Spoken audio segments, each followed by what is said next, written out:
თანამედროვე სამყაროს პარადოქსი საოცარია. რაც უფრო სრულყოფილი ცხოვრება ჩანს Instagram-ზე, მით უფრო ბნელია მის მიღმა არსებული რეალობა. დღეს ვსაუბრობთ გები პეტიტოსა და ბრაიან ლონჯრის შესახებ. ტრაგიკული სიყვარულის ისტორია, რომელმაც 2021 წელს მსოფლიოში მილიონობით ადამიანის ყურადღება მიიპყრო. როგორ მოხდა, რომ ისტორია, რომელიც ფურგონში ცხოვრების და მოგზაურობის ოცნებით დაიწყო, ჩვენი დროის ერთ-ერთი ყველაზე განხილვადი მკვლელობის საქმით დასრულდა.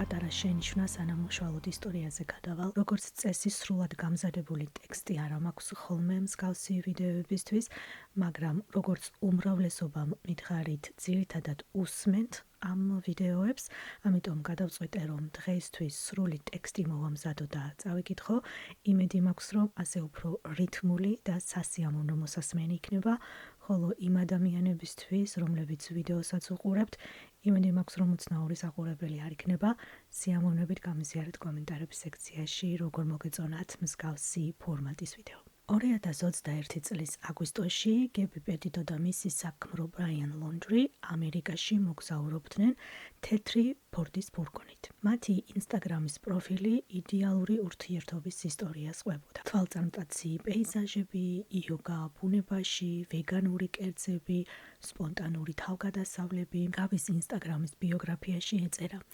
გზაზე, სამყაროს შესწავლა ჩვენს პატარა ფურგონში, ხელოვნება, იოგა და ბოსტნეული. ბრაიანის ბიოგრაფია განსხვავებულად საინტერესო იყო ყოველდღე ლაშქრობაში.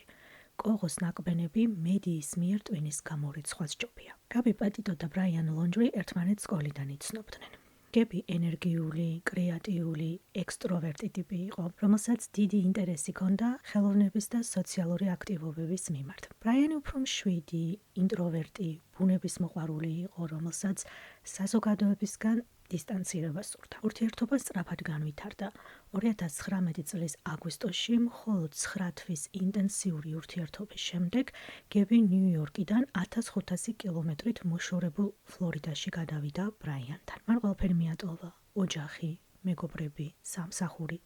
გაბი ბრაიანის მშობლების სახლში, ნორთპორტში, ფლორიდაში ცხოვრობდა. ურთიერთობის საწყის ეტაპზეც კი გამოიკვეთა წყვილის დინამიკა. ბრაიანი გაბის კონტროლით იყო შეპყრობილი.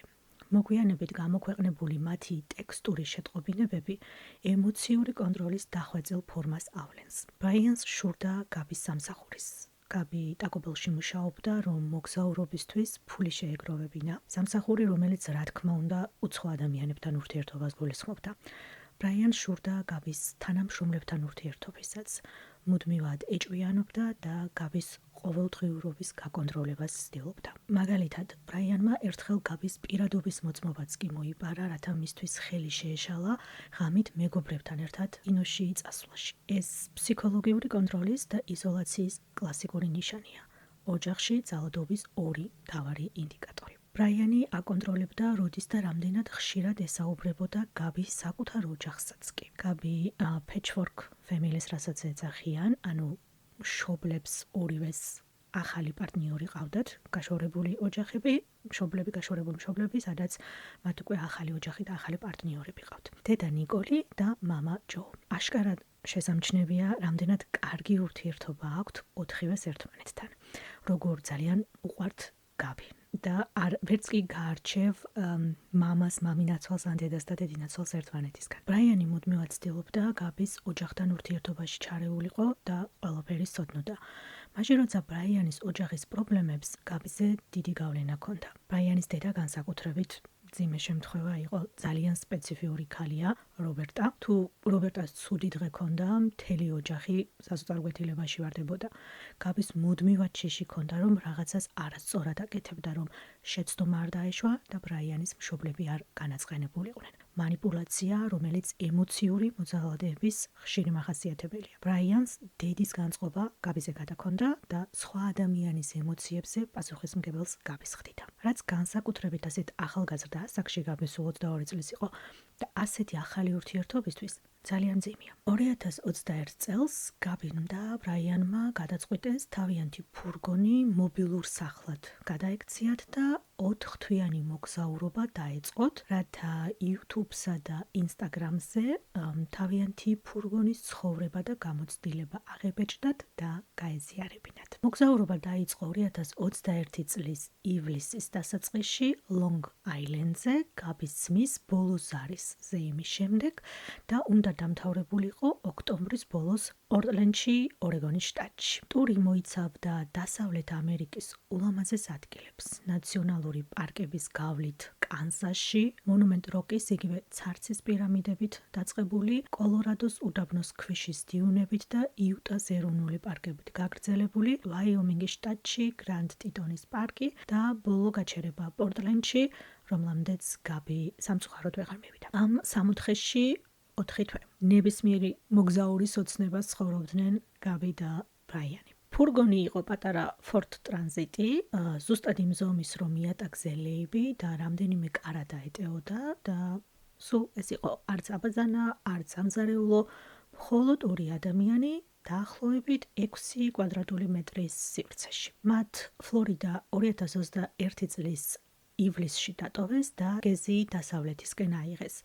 ჩრდილოეთ ამერიკის ყველაზე სანახაობრივი პეიზაჟების გავლით. გების მიერ შექმნილი კონტენტი იყო უნაკლო.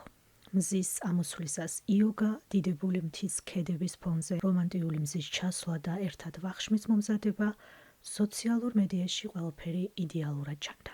მაგრამ ამ იდეალური ზედაპირის ქვეშ მათი ურთიერთობა ნელ-ნელა იწყებდა კრებას. 12 აგვისტოს მოგზაურობის დაწყებიდან დაახლოებით 1 თვის შემდეგ მოაბის იუტას შტატის პოლიციის განყოფილებაში 9/1-ზე ზარი შევიდა. ზარის ავტორი იუწყება, რომ ქუჩაში საჯაროდ ადგილობრივი სასურსართო მაღაზიის წინ მამაკაცი ქალს ურტყამს. კაცმა დაარტყა, იმეორებს ოპერატორი კითხვას.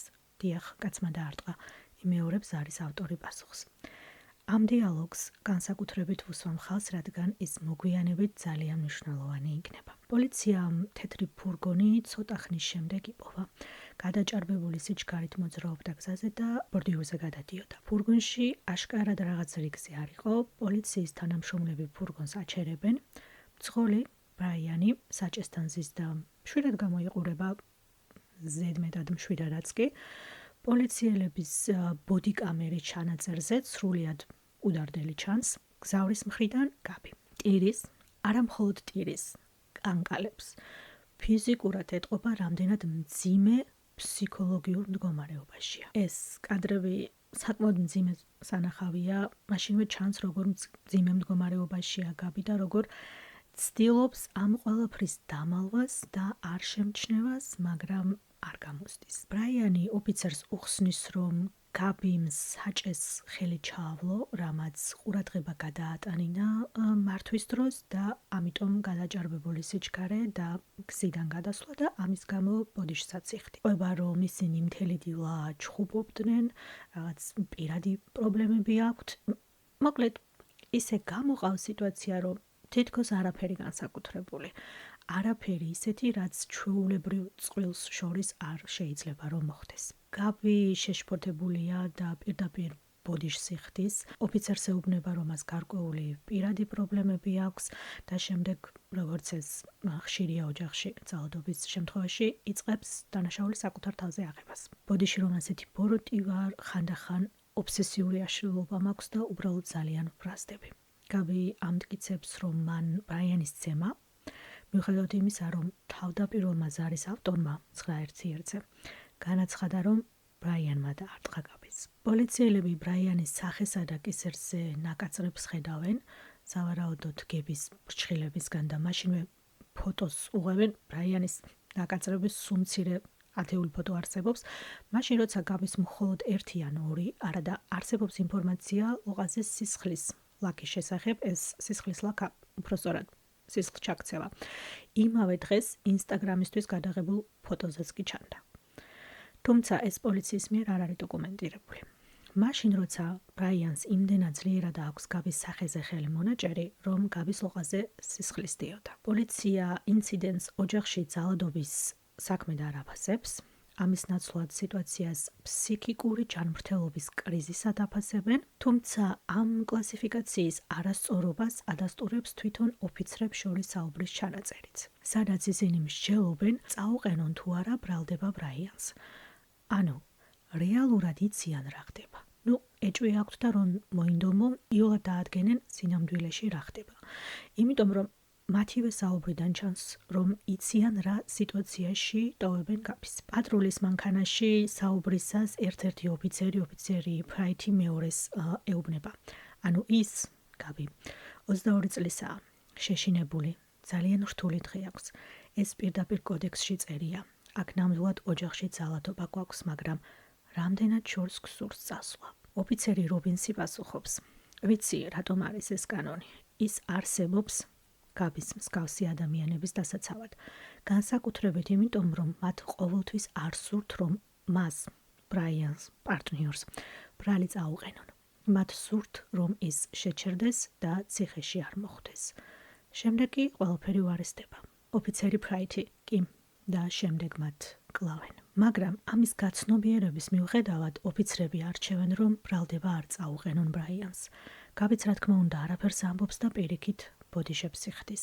ამის ნაცვლად ისინი წყვილს ხამით აცალკავებენ, გაბის ფურგონში სძინავს, ბრაიანს კი უსახლკაროთა თავშესაფარში ათავსებენ. ეს დაყოფაც საინტერესოა ჩემი აზრით, ბრაიანს ფაქტია მაინც როგორც მსხვერპლს ისე ექცევიან და არა გაბის. მოაბის შემდეგ წყვილმა მოგზაურობა განაგრძო, ისინი უფრო ჩრდილოეთით გაემგზავრნენ იელოუსტოუნის ახლოს ვაიომინგის შტატში მდებარე გრანდ ტიტონის ეროვნული პარკის მიმართულებით. ლანდშაფტი უფრო დიდებული გახდა, გაბის ინსტაგრამის პოსტები განაგრძობდა სრულყოფილი სიყვარულის ისტორიის მოყოლას, ფოტოებზე ბედნიერები ჩანდნენ, მაგრამ ფურგონის მარტოობაში მათი ურთიერთობა სწრაფად გაუარესდა. მას შემდეგ, რაც გაბიმ და ბრაიანმა იუტასა და ვაიომინგში მოგზაურეს, მათი კონტაქტი გარე სამყაროსთან სულ უფრო მცირე ხდება. აგვისტოს ბოლომდე სიცოცხლის მცირე ნიშნები მაინც არსებობდა. ინსტაგრამის პოსტები, სატელეფონო ზარები, ოჯახის წევრებისთვის ტექსტური შეტყობინებები, ჯერ არავის ჰქონდა მიზეზი რამეს საეჭვო ეფიქრა მათ ურთიერთობაში ან მოგზაურობაზე, მაგრამ მათი ურთიერთობა აშკარად კრიზისში იყო. ამაზე ისიც მეტყველებს, რომ ბრაიანი ფლორიდაში ბრუნდება, დაახლოებით 17 აგვისტოს გაფრინდა საწყობის ხელშეკრულების შესაწყვეტად, სპეციალური საწყობი ჰქონდა ნაქირავები თავისი ნივთებისთვის, რაც ძალიან უცნაურია. წინასწარ დაგეგმილ 4 თვიან მოგზაურობას ასეთი რამის გამო რო წყვეთ, მით უმეტეს როცა ერთი შტატიდან მეორე შტატში უნდა გადაფრინდეთ, ან გაბიც მარტო დატოვა იუტაში. დეტალები არ გვაქვს სამწუხაროდ ამ ფაქტის შესახებ, უფრო მეტი ზუსტად რა მიზეზით წავიდა ბრაიანი, მაგრამ ვფიქრობ, რომ აქ უფრო სხვა მიზეზი იყო, ვიდრე საწყობის ხელშეკრულების გაუქმება. თუმცა 23 აგვისტოს ისევ ბრუნდება გაბისთან და მაინც ერთად განაგრძობენ მოგზაურობას. დაახლოებით 24-25 აგვისტოს გაბიმ ოჯახთან ბოლო რეგულარული სატელეფონო ან FaceTime-ით ზარი განახორციელა გრანდ ტიტონის რეგიონში ყოფნისას. 25 აგვისტოს გაბიმ დედასაც ვიდეოზარით ბოლოჯერ დაუკავშირდა. ნიკოლი იხსენებს, რომ გაბი დაღლილი ჩანდა, მაგრამ არა ისე თითქოს უშუალო საფრთხეში ყოფილიყოს, უფრო გავდა ადამიანს, რომელიც ძალიან დიდი ხანია მოგზაურობს. და ასევე 25 აგვისტოს გაბიმ ბოლო დადასტურებული ინსტაგრამ პოსტი გამოაქვეყნა. 27 აგვისტოს წყვილი ჯექსონში, ვაიომინგის შტატში მდებარე რესტორანში ჩანს. თვითმხილველები ჩხუბს იუწყებიან, რომლის დროსაც გაბი ისევ ტირის და პერსონალს ბოდიშს უხდის. ბრაიანი კი ძალიან აგრესიულად გამოიყურება. ერთ-ერთი ფუდ ინფლუენსერი, რომელიც იმ დღეს იმავე რესტორანში იყო, მოგვიანებით ინსტაგრამის სტორის ეყვება, როგორ შეეცოდა ეს უცხო გოგონა, გაბი, რომელიც თავისი შეყვარებულის გამო ბოდიშებს იხდიდა, ტიროდა და რესტორნის დატოვებას თხოვდა. მაშინ როცა მამაკაცი, ბრაიანი, ჩხუბობდა, პერსონალს ძალიან უხეშად მიმართავდა, გადიოდა და ისევ ბრუნდებოდა რესტორანში, მოკლედ საკმაოდ მძიმე სცენა უცხო ადამიანების ცხოვრებიდან. თუმცა, სიტუაციის სიმძიმის მიუხედავად, მაშინ ვერავინ წარმოიდგენდა, რომ სწორედ ეს დღე ერთ-ერთი მათგანის ცხოვრებაში ბოლოც იქნებოდა. აქ გადახვევა, პატარა გადახვევა მაქვს. აქ მინდა მოგიყვეთ რამოდენიმე მოკლე პატარა შემთხვევების შესახებ, რომლებიც თითქოს ჩვენს ისტორიასთან კავშირში არ არიან, მაგრამ მომყევით. მალე მიხვდებით, რატომ არიან ეს უბრალო პატარა ისტორიები მნიშვნელოვანი. 27 აგვისტოს ჯესიკა შულცი გრანდ ტიტონის ეროვნული პარკის გზაზე მძღოლი იყო. მან შენიშნა თეთრი ფურგონი, რომელიც უჩვეულოდ ნელა მოძრაობდა. ფურგონი დასაშვებ სიჩქარეზე დაახლოებით 20-30 კილომეტრით ნაკლების სიჩქარით მოძრაობდა, რაც მიანიშნებდა მძღოლზე, რომელიც რაღაცას ეძებდა ან ყურადღება ჰქონდა გაფანტული ვიღაცის ან რაღაცის გამო. ჯესიკამ ფურგონს გაუსწრო და ფურგონის საჭესთან საშუალო ასაკის ღია ფერის მამაკაცი დაინაღა. მხოლოდ მძღოლი გზავრის გარეშე. იმავე საღამოს 27-ში და შემდეგ 28 აგვისტოსაც ჯესიკა ისევ ფურგონით არის პარკში გზაზე და ამჯერად ფორდის თეთრი ფერის ფურგონი გაჩერებული ხვდება. პარკის აღმოსავლეთით საფეხმავლო ბილიკის გვერდით მდებარე ავტოსადგომზე. ასევე ერთ-ერთი იუთუბერი წყვილი, კაილი და ჯენი პარკის იმავე ნაწილში იმყოფებიან. ისინიც თავიანთი ფურგონით მოგზაურობას აფიქსირებენ კამერით, ბლოგერები არიან და YouTube არხი აქვთ, როცა შემთხვევით მათმა კამერამ ავტოსადგომზე გაჩერებული თეთრი ფურგონი დააფიქსირა პარკის ტერიტორიაზე. ორივე ფაქტი მოგვიანებით გამოძიებისთვის ძალიან მნიშვნელოვანი ხდება. მოგზაურები თეთრ ფურგონს გრანდ ტიტონის ეროვნული პარკის აღმოსავლეთით სპრედ კრიკის მახლობლად მდებარე შორეულ კემპინგზე იღებენ და მხოლოდ მამაკაცს მძღოლს აფიქსირებენ. მეორე დღეს 29 აგვისტოს ბრაიანი ეროვნული პარკის გარეთ გზაზე ჩნდება. საავტომობილო ცენტრალური გზის შესახებ საუბრობთ. ის მარტოა, ფურგონი არ ყავს და ავტოსტოპით ცდილობს ვინმეს დაემგზავროს. და მართლაც ერთი ახალგაზრდა წყვილი მანქანას აჩერებს და ბრაიანს ჩაისვამენ. ბრაიანი მათ ჯექსონში წაყვანას თხოვს, რომელიც რამოდენიმე კილომეტრითაა მოშორებული და $200-საც კი სთავაზობს. რაც წყვილს ძალიან უცნაურად ეჩვენება, რამოდენიმე კილომეტრისთვის $200 ბევრია და ამით განსაკუთრებით იმახსოვრებენ ბრაიანს. ეს მოგზაურების ცენტრია, გრანდ ტიტონის პარკი, ყველა მიჩვეულია, რომ უერთო შემთხვევაში ვიღაც დგას და ავტოსტოპით წაყვანას ითხოვს, ამიტომ რაღაც არაფერი განსაკუთრებული. ამიტომ ასეთი რაღაცისთვის ამხელად თანხის შეთავაზება უცნაური იყო იმ კონკრეტულ სიტუაციაში. ბრაიანი უკანა სავარძელზე ზის, ნერვიულობს, ძალიან არაბუნებრივად და დაბნეულად საუბრობს, ყვება რომ ბოლო რამოდენიმე დღეა ტყეში მარტო ბანაკობს, აბობს რომ მისი მეგობარი გოგონა გაბი ფურგონში ელოდება და სოციალურ მედიაზე მუშაობს. ეს მომენტი, როცა გინდა რომ ძალიან დამაჯერებელი იყო და ზედმეტის ლაპარაკს იწყებ, მაგრამ რამდენიმე წუთის შემდეგ მირანდა, მძღოლი, ხვდება რომ არასწორი მიმართულებით მიდიან, ჯექსონში კი არა, ჯექსონ ჰოლში მიდიან, სხვა ქალაქში. ამაზე ბრაიანი ძალიან შეშინებულია, ყვირილს იწყებს, გამშვიდაკედან, ახლავე გაჩერდით, ახლავე გადამიშვით მანქანიდან. მანქანა ჩერდება, ბრაიანი გადმოხტება მანქანიდან და გარბის. მირანდა და მისი შეყვარებული შიშისა და დაბნეულობისგან პარალიზებულები არიან. ვერაფრით იგებენ, რატომ ნერვიულობდა ასე ძალიან, ან რატომ გაიქცა, მაგრამ სწორედ ამ უცნაური საქციელების გამო ამახსოვრდებათ ბრაიანი. დაახლოებით 10 წუთის შემდეგ არც ისე შორს, გზის პირას კიდევ ერთი მძღოლი სახელად ნორმა ჩერდება და ბრაიანს ისვამს მანქანაში. ბრაიანი სპრედ კრიკის კემპინგზე წაყვანას თხოვს და ნორმაც სტანხმდება. მანქანით სულ რაღაც 10 წუთის გზის შესახებ საუბრობ. ნორმა მოგვიანებით ყვება, რომ ბრაიანი მთელი გზა ჩუმად იყო, ბევრს არაფერს ამბობდა. ისინი სპრედ კრიკში ჩადიან და სანამ მანქანა მთლიანად გაჩერდება, ბრაიანი გადმოხტება, მადლობასაც კი არ იხდის და გარბის. რაც ნორმასთვის ძალიან უცნაური იყო და ამის გამო მასაც განსაკუთრებით დაამახსოვრდა ეს მგზავრი.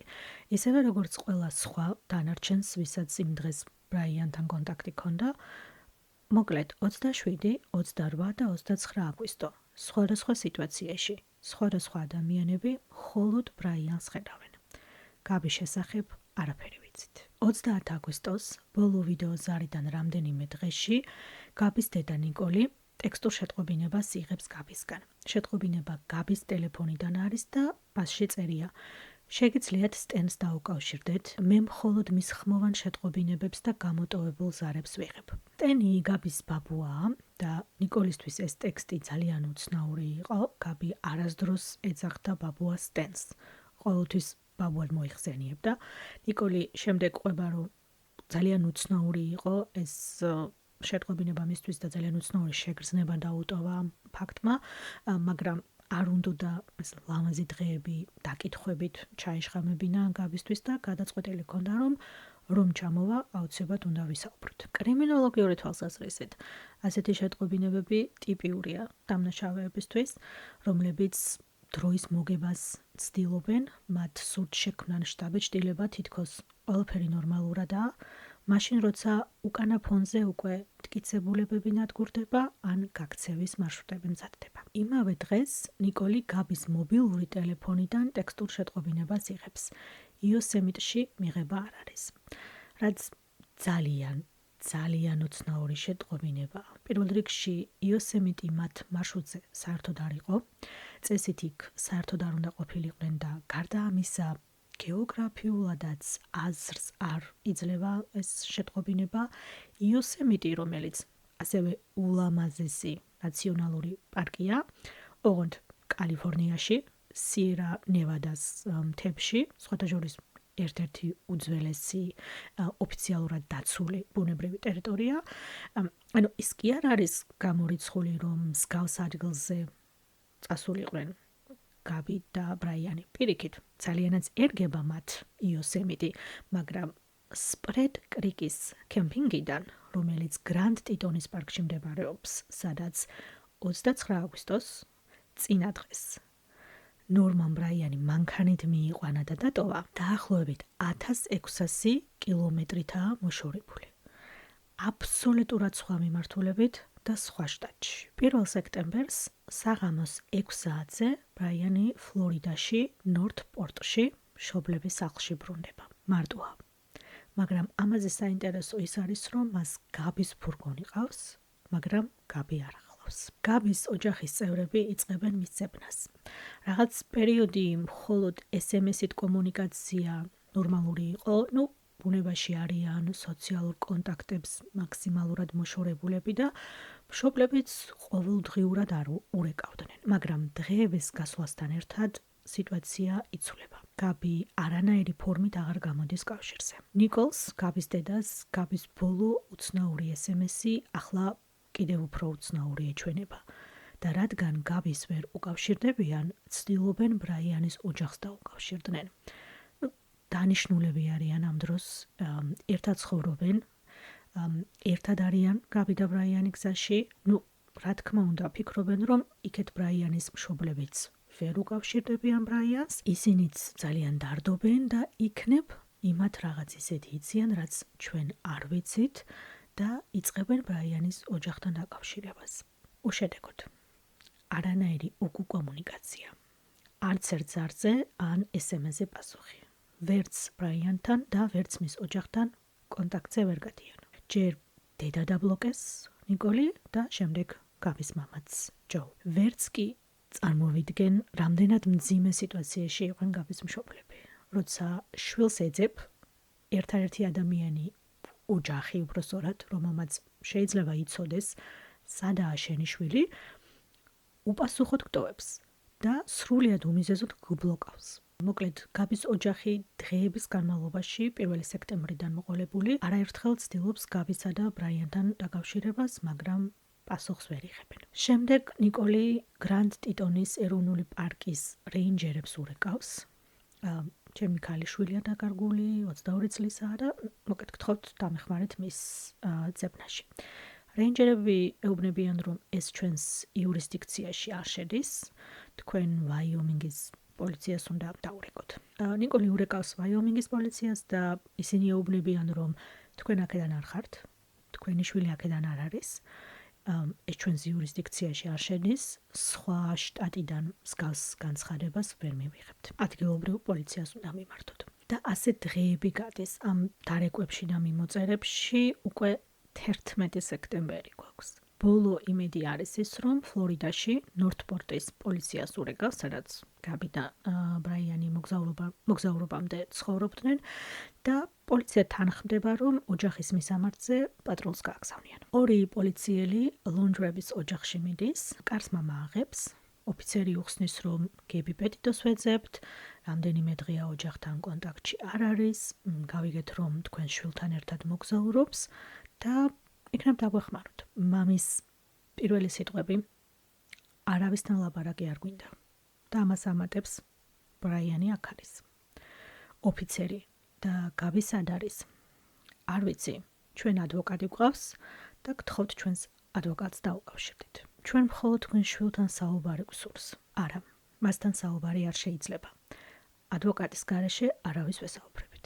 გაზეპირებული ადვოკატთან წინასწარ შეთანხმებული პასუხები. და ამით საუბარი მთავრდება. პოლიცია სახლიდან გადის, მათ ორდერი არ აქვთ, არანაირი სავარაუდო მიზეზი არ აქვთ, რომ ბრაიანი რამეში დამნაშავია, ჯერ რეალურად დანაშაულიც არ არსებობს. ერთადერთი სახლის წინ გაჩერებულ თეთრ ფურგონს ხედავენ, ნომრებს ამოწმებენ და ფურგონი გაბის ეკუთვნის, ფურგონი გაბის სახელზე იყო თავიდანვე გაფორმებული და მანქანას აყადაღებენ. მაგრამ შიგნით სამწუხაროდ ბევრს ვერაფერს პოულობენ. ფურგონის სუფთაა, ზედმეტად სუფთაც კი. ისე ვიღაცამ ყველაფერი რომ მოაწეს რიგა, მტკიცებულებების განადგურების მცდელობისას. აქ კიდევ ერთი პატარა გადახვევა მაქვს ჩვენს ისტორიაში, რომელიც მოგვიანებით ასევე განამწყვეტი იქნება, ამიტომ აქაც გამომყევით. 2021 წლის 11 სექტემბერს ანონიმურმა იუზერმა Reddit-ზე შექმნა ახალი საბრედიტი გაბი პეტიტო. საწყისი წევრობა მცირერიცხოვანი იყო, გაზიარდა ინფორმაცია გაბის გაუჩინარების შესახებ, სავარაუდო ისტორიები, სადაა და როგორც ხდება ხოლმე, გუშინ აქ დავინახე, დღეს იქ დავინახე, მაგრამ რამოდენიმე საათში ასობით, რამოდენიმე დღეში ათასობით და ერთ კვირაში 90,000 ადამიანი იყო ამ საბრედიტის წევრი. გაბის გაუჩინარების შესახებ. ეს იყო ყველაზე სწრაფი ზრდა, რაც კი Reddit-ის მოდერატორებს ოდესმე უნახავთ დაკარგული პირის საქმეში. ადამიანებმა მთელი მსოფლიოდან, კერძო გამომძიებლებმა, სტუდენტებმა, ჟურნალისტებმა, პენსიონერებმა, რომლებსაც ძალიან ბევრი თავისუფალი დრო აქვთ, დაიწყეს საქმის გამოძიება და პირველი რა იპოვეს? YouTube ვიდეოები, სხვადასხვა მოგზაურების ვლოგები და დაიწყეს კადრზე გადამოწმება. ეს იყო დეცენტრალიზებული გამოძიება, ათასობით მოყვარული დეტექტივი და ყველას ერთი და იგივე კითხვა ჰქონდა. სად არის გაბი? მხოლოდ 15 სექტემბერს ნორთპორტის პოლიციამ საჯაროდ გამოაცხადა ბრაიანი გაბის გაუჩინარების საქმეში ეჭვმიტანილად.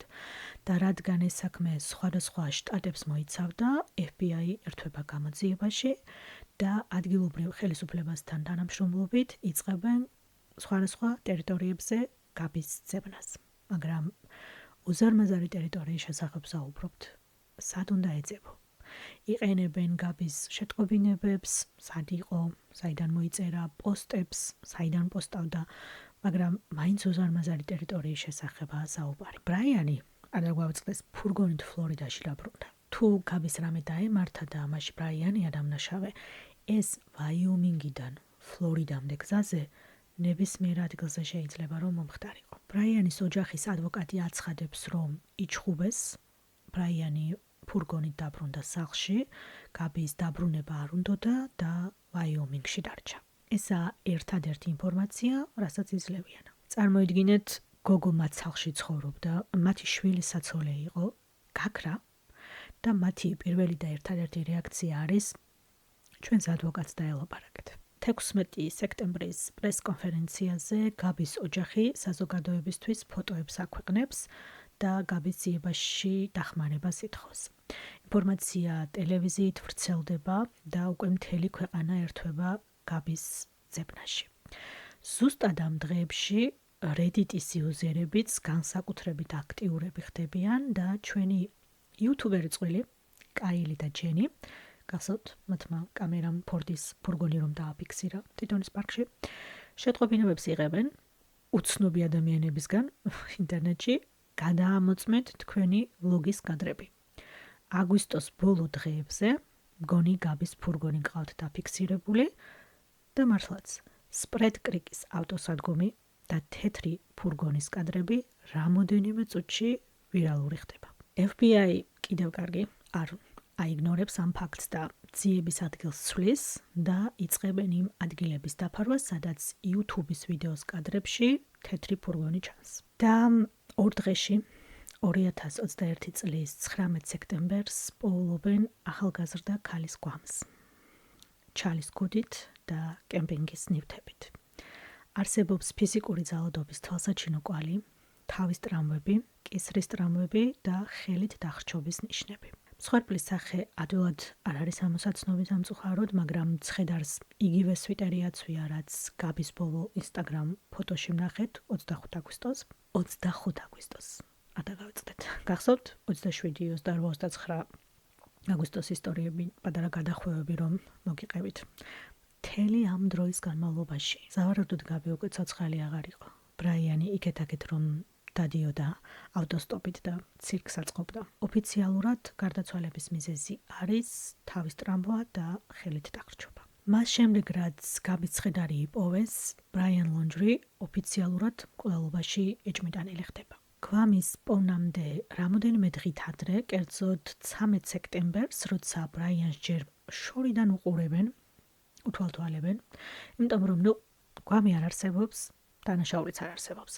მაგრამ ფაქტია, რომ ამ ოჯახთან რაღაცა მთლად რიგზე ვერ არის, ამიტომ ვთქვათ, შორიდან უყურებენ, თუმცა ჯერ არანაირი ორდერი არ აქვს, რომ ვინმე დააკავა. 13 სექტემბერს ბრაიანს ოჯახის მუსტანგი მიყავს და აღარ ჩანს. 2 დღის შემდეგ, 15 სექტემბერს, მუსტანგი ბრუნდება და პოლიცია თვლის, რომ ბრაიანი სახლში დაბრუნდა.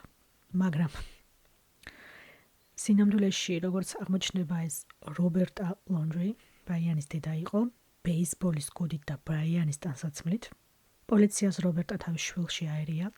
ეს ნიშნავს, რომ ბრაიანმა მანქანა 13 სექტემბერს წაიყვანა და აღარ დაბრუნებულა. და ყველაზე საინტერესო, გვამის პოვნამდე 2 დღით ადრე, 17 სექტემბერს, კრის და რობერტა ლონჯრები მშობლები პოლიციას ურეკავენ და აცხადებენ, რომ ბრაიანი დაიკარგა. ლაშქრობაში წავიდა კარლტონის გარემოს დაცვით პარკში, უზარმაზარ ნაკრძალში, რომელიც სამხრეთ ფლორიდაში დაახლოებით 40,000 ჰექტარ ჭაობიან მიწას მოიცავს და აღარ დაბრუნებულა. განაცხადეს, რომ ის 14 სექტემბერს წავიდა, აქამდე იცადეს, რომ აღარ გამოჩნდა, 17 სექტემბერს დაკარგულად გამოაცხადეს. ეს ისტორია ხო რაღაც ჰოლივუდურ ფილმში რო ნახავ ხო ისეთი სცენარია და ფიქრობ, რომ კარგი რა, ეგრამ დაგაწერინათ და გადაგაღებინათ. რეალურ ცხოვრებაში ხო ეგრე არასდროს მოხდება. კი, როგორ არა. ფაქტი. უთვალთვალებდნენ. კი. ვაიომინგში ხომ გაბის ეძებენ. 18 სექტემბერს ფლორიდაში, კარლტონის ნაკრძალში, ნორთპორტის მახლობლად იწყება ბრაიანის ფართომასშტაბიანი ძებნა. უნდა წარმოიდგინოთ კარლტონის ნაკრძალი, ცნობილია როგორც უკიდურესად რთული ფიზიკური ადგილი. ესაა ჭაობი, ალიგატორებით და გველებით. ასეთ ადგილზე ახლა ბრაიანსაც ეძებენ, იმიტომ რომ სახლიდან გაეპარათ. და თან ეს ოჯახი ამბობს, რომ ამ ნაკრძალშია წასული, თორემ პარკის შესასვლელში არავის დაუნახავს ბრაიანი. ძაღლები, რეინჯერები, სპეციალური დანიშნულების ჯგუფი დღეში $1000 იხარჯება ბრაიანის ძებნაში. მაგრამ ამინდი იცვლება, წვიმების სეზონი იწყება და წყლის დონე იწევს პარკის ტერიტორიაზე. გამუდმებული წვიმების გამო ბრაიანის ძებნა რთულდება, ნაკრძალს ჩვეულებრივი მოსახლეობისთვის კეტავენ და ასე გადის კვირეები, მაგრამ ბრაიანი არ ჩანს. 20 ოქტომბერს ადგილი ხელახლა იხსნება, წყალი უკან იხევს და პოლიცია ტერიტორიას ძებნისთვის ხსნის. 20 ოქტომბერს კრისი და რობერტა ლონჯრი, იმავე დღეს, როცა პარკი იხსნება, თავად მიდიან კარლტონის ნაკრძალში და აცხადებენ, რომ ბრაიანის ძებნა სურთ. პოლიცია გაკვირვებულია ამ ყველაფრის შემდეგ, ამდენი დუმილის და ტყუილის შემდეგ ახლა დახმარება სურთ და ძალიან საინტერესო მომენტია, ფილმის სცენარს ვერ დაწერა ასეთი სიზუსტით, პარკში შედიან და დაახლოებით 1 საათში ბრაიანის გვამს პოულობენ. გვამის ახლოს იპოვეს ზურგჩანთა, ძველი რევოლვერი და ბლოკნოტი. წყალგამძლე ცელოფნის პარკში შენახული, რომელიც ბრაიან ლონჯრის ეკუთვნოდა. თავის ქალაში ჩარჩენილი იყო ტყვია. დნმ-ის ტესტის და სტომატოლოგიური ჩანაწერების მეშვეობით გვამი იდენტიფიცირებული იქნა როგორც ბრაიან ლონჯრი. გვამი ძალიან მძიმე მდგომარეობაში იყო, ძალიან იყო დაშლილი, იმიტომ რომ წვიმები, წყალდიდობა, ჭაობი. მაგრამ ყველაზე მეტად შოკის მომგვრელი მომენტი იყო ბრაიანის ჩანაწერი. დაახლოებით ასე ვთქვათ, დღიურის ფორმატი იყო, ბლოკნოტში ხელით დაწერილი წინადადებები, ფრაგმენტული, არეული, ფსიქოზური ადამიანის ფიქრების მსგავსად. ბრაიანი ამტკიცებს, რომ გაბი კლდიდან ჩამოვარდა და ხრამში, მდინარეში ჩავარდა. მძიმე დაზიანებები ჰქონდა, სულ-სველი იყო და იყინებოდა, ტკივილისგან ტიროდა და შველას ითხოვდა. ფურგონის შორს ყავდათ დატოვებული და ფეხით იყვნენ. ბრაიანმა სცადა გაბის ხელით ტარება, მაგრამ ვეღარ შეძლო. მერე ცეცხლის დანთებას სცადა, რომ გაეთბო, მაგრამ ესეც ვერ შეძლო. ხო, ძალიან გავს ადამიანს, რომელსაც მთელი ცხოვრება ნაკრძალებში და პარკებში და ლაშქრობაში აქვს გატარებული. არ იცოდა გაბის დაზიანებების სრული სიმძიმე და ბოლოს გადაწყვიტა გაბის სიცოცხლე დაესრულებინა. რასაც შოკის, სასოწარკვეთისა და წყალობის ნაზავს უწოდებს. მე მისი სიცოცხლე დავასრულე. მეგონა, რომ ეს მოწყალება იყო, რომ ეს ის იყო, რაც მას სურდა, მაგრამ ახლა ვხედავ ყველა შეცდომას, რაც დავუშვი. ეს არის ბრაიანის აღზარების ოფიციალური ვერსია. მაგრამ სამართალდამცავი ორგანოების მტკიცებულებები ამ ისტორიას, რა თქმა უნდა, არ ემთხვევა. სასამართლო სამედიცინო ექსპერტიზამ სიკვდილის მიზეზად ხელით დახრჩობა, რაც კისერზე ხელების შემორტყმით მკვლელობას გულისხმობს, დაადგინა და არა მაღალი სიმაღლიდან ჩამოვარდნა და შინაგანი ორგანოების დაზიანება. და რა თქმა უნდა, ექსპერტიზის ვერსიაც ბევრად უფრო შეესაბამება ისედაც ტოქსიკურ ურთიერთობაში ძალადობის ექსკალაციას, ვიდრე უბედური შემთხვევის შემდეგ სპონტანურ მოწყალების საფუძველზე მკვლელობას. ამ საქმის გამომძიებლე სიტყვებით რომ გითხრათ, თუ მხოლოდ მის სიტყვებს გავითვალისწინებთ, ისეთი შთაბეჭდილება იქმნება, თითქოს გაბი მძიმედ დაშავდა, ჰიპოთერმიით იტანჯებოდა და ბრაიანს ევედრებოდა მისი ტანჯვა შეეწყვიტა, რის შემდეგაც მან მოწყალედ მოიქცა. მაგრამ, როდესაც ამ ნარატივს სამედიცინო ფაქტებს შეადარებთ, ამ მოწყალების ისტორიიდან აღარაფერი რჩება.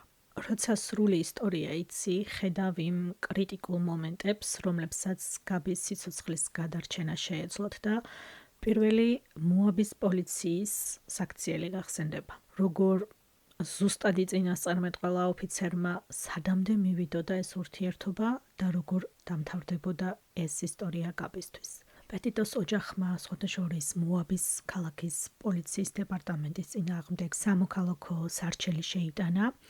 საქმე სასამართლოს გარეშე დასრულდა გაურკვეველი თანხის სანაცვლოდ, რითიც ოჯახმა გაბი პეტიტოს ფონდი დააარსა. ესა არაკომერციული ორგანიზაცია, რომელიც ცდილობს დაკარგული პირების პოვნას, მხარს უჭერს ოჯახში ძალადობის მსხვერპლებს და ეხმარება პოლიციის გადამზადებას ოჯახში ძალადობის უკეთ ამოცნობაში. სხვათა შორის ლონჯრების ოჯახის წინააღმდეგაც შეიტანეს საჩივარი, სამოქალაქო საჩივრის შესახებ საუბრობთ, რა თქმა უნდა. ამ საქმის დეტალებში ახლა ძალიან არ წავალ, იმიტომ რომ განსაკუთრებით ბრაიანის დედის, რობერტას დაკითხვის პროტოკოლს რო კითხულობ, შეიძლება თვალში სისხლი ჩაგეგრძეს. ჯერ ხო გაბის ყველა დიდი სიყვარულით გაბით მოიხსენიებს. რობერტა გაბრიელე ოფიციალური სახელით მოიხსენიებს ყველა წინადადებაში. მერე როგორ არ იცოდა, რას ნიშნავს, როცა ბრაიანმა სახლში დაბრუნების შემდეგ განაცხადა, რომ გაბი is gone. ანუ ინგლისურად ეს ნიშნავს, რომ ან ვიღაც წავიდა, ან გარდაიცვალა. რაც არ უნდა მოინდომო, მეტი განსაკუთრებული დანიშნულება ასეთ კონტექსტში ამ წინადადებას არ აქვს. მაგრამ როგორ არ მიანიჭა ამ სიტყვებს, მსგავსი დატვირთვა. შემდეგ სასამართლოში ირკვევა, რომ ბრაიანს და დედამისს მუდმივი მიმოწერა ჰქონდათ 27 აგვისტოდან 1 სექტემბრამდე, სანამ ბრაიანი სახლში დაბრუნდებოდა. ერთ-ერთი ასეთი შეტყობინება იყო მაგალითად რობერტას SMS-ი, როგორ უნდა ამოიყვანო სისხლის ლაქა მაისურიდან. ან რობერტას ხელნაწერი წერილი ბრაიანისადმი, ეს წერილი სხვადასხვა სახლის სარდაფში იპოვეს, შემდეგ როცა სახლის ჩხრეკა ჩატარდა. წერილის სათაური იყო ასეთი: წაკითხვის შემდეგ დაწვი. ხო გეუბნებთ რაღაც უცნაური ქალია. და შინაარსი იყო ასეთი: როგორ გიждდება თავის შვილზე, რომ ყოველთვის მის გვერდით იქნება, მისთვის ყველაფერს გააკეთებს და გვამის დამარხვაც რომ დასჭირდეს, დამირეკე და ნიჩბით მოვა. რაზეც რობერტა ამბობს, რომ ეს უბრალო ხუმრობა იყო. არ ვიცი, ვინ წერს ხელნაწერ წერილებში მსგავს ხუმრობებს თავისი შვილის მისამართით, მაგრამ ოკეი. უბრალოდ მე ამ სიტუაციაში აღმოჩნდა ეს ესეთი უადგილო, თორე ისე კარგი ხუმრობა არისო, მაგრამ ესა სამოქალაქო საქმე. აქ არის ძალიან რთული მიყვე ასეთ დეტალებს, ისე რომ სისხლის სამართალში არ გადახვიდე. და არ დამავიწყდეს, რომ ლონჯვრებმაც შეიტანეს საჩივარი გაბის ოჯახის წინააღმდეგ.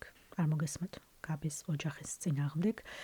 საჩივარი ეხებოდა, რომ მათი იბრალია, რომ ყველა არხზე ჩვენ სახელს აჩვენებენ, 7 ცხოვრება დავკარგეთ, აქციები იმართებოდა მათი სახლის წინ მოთხოვნით, რომ გითხარით სად არის გაბიო და ამის გამო 7 ცხოვრება წაგვართვესო, იმის მაგივრად, რომ ერთმანეთში გაგვერკვია ყველაფერი, საჯაროდ დაიწყეს საქმის გარჩევაო. ის ხო გახსოვთ, ესენი რომ დაბლოკეს გაბის მშობლები ორივე და მთელი კვირა პასუხს არ იძლეოდნენ გაბის სად არის. აი, მაგის შემდეგ ეს იყო საჩივრის თემა. და მოითხოვეს, მე ვფიქრობ, რომ ეს იყო ძირითადი მოთხოვნა ამ საჩივრის, რომ თუ ამ ისტორიაზე ოდესმე რამე დაიწერება, გამოიცემა, რამეს გადაიღებენ, მაგალითად დოკუმენტურს, წილი უნდა მიიღონ აუცილებლად, რადგან ეს მათი შვილის ისტორიაცაა. შვილის, რომელმაც თავისი საცოლე შიშველი ხელებით დაახრჩო, ველურ პარკში ცხოველებს დაუტოვა მისი გვამი, დღეები SMS-ებს აგზავნიდა, რომ ოჯახს გონებოდა თითქოს 1000-ობით კილომეტრით მოშორებით იყო გაბი ბოლო დღეები, რომ მერე მისი გვამიც ვერ ეპოვათ. მერე კიდევ სახლისკენ მიმავალ გზაზე გაბის საკრედიტო ბარათით ბენზინი ჩააცხა ფურგონში და საკუთარ თავს $700 გადაურიცხა გაბის ანგარიშიდან. გზავნილის მიზანში ტექსტით შვიდობით ბრაიან აღარასდროს შევხვდებით. და ბოლოს თვითმგებლობით დაამთავრა სიცოცხლე, რომ საკუთარი წესებით წასულიყო და არავის წინაშე პასუხი არ ეკო. არავის კითხვებზე პასუხი არ გაეცა, არავისგან ბრალდებები არ მოესმინა, კი. ამ ისტორიაზე ფულის გასაკეთებლად სასამართლოს მიმართეს. სხვადასხვა არსებობს დოკუმენტური Netflix-ის დოკუმენტურია. სხვადასხვა არ არის ცუდად საყურებელი და ცუდად გაკეთებული დოკუმენტური, მაგრამ როგორც ხშირად ხდება ხოლმე Netflix-ის შემთხვევაში, ბევრი დეტალია გამტოვებული. ვფიქრობ, რამოდენიმე მნიშვნელოვანი პუნქტია, რასაც ეს ისტორია გვასწავლის.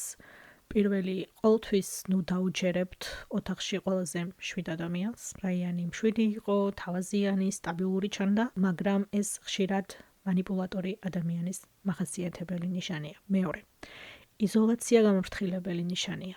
როდესაც პარტნიორი იზოლირებას გიწევთ თქვენი ოჯახისგან, მეგობრებისგან, ეს ფაქტი უნდა გაფიქრებდეთ, რომ არაჯანსაღ ურთიერთობაში ხართ.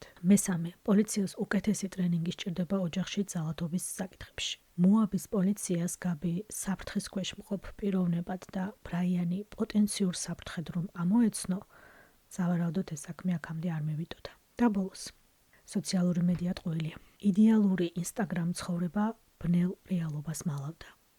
ეს მნიშვნელოვანი შეხსენებაა იმისა, რომ ის, რასაც სოციალურ მედიაში ხედავთ, ყოველთვის სიმართლე არ არის. გაბი პეტიტოს საქმე მხოლოდ კრიმინალური ისტორია არაა. ეს არის ისტორია იზოლაციის, ფსიქოლოგიური კონტროლის და სისტემის გაუმართავობის საფრთხეების შესახებ. და ეს არის ისტორია, რაც არ უნდა პარადოქსულად ჟღერდეს, ინტერნეტის მნიშვნელობის შესახებაც არც ეს არ უნდა გვავიწყდეს. YouTube ვიდეოს ავტორებს, კაილს და ჯენს, წარმოდგენა არ ჰქონდათ, რომ მკვლელობის ადგილს იღებდნენ, მაგრამ მათმა კადრებმა YouTube-ზე და Reddit-ის მომხმარებლების დაუღალავმა შრომამ პოლიცია გაბის ცხედართან მიიყვანა. ეს არის ტექნოლოგიების და ეს არის საზოგადოების ძალა როცა მათ სწორად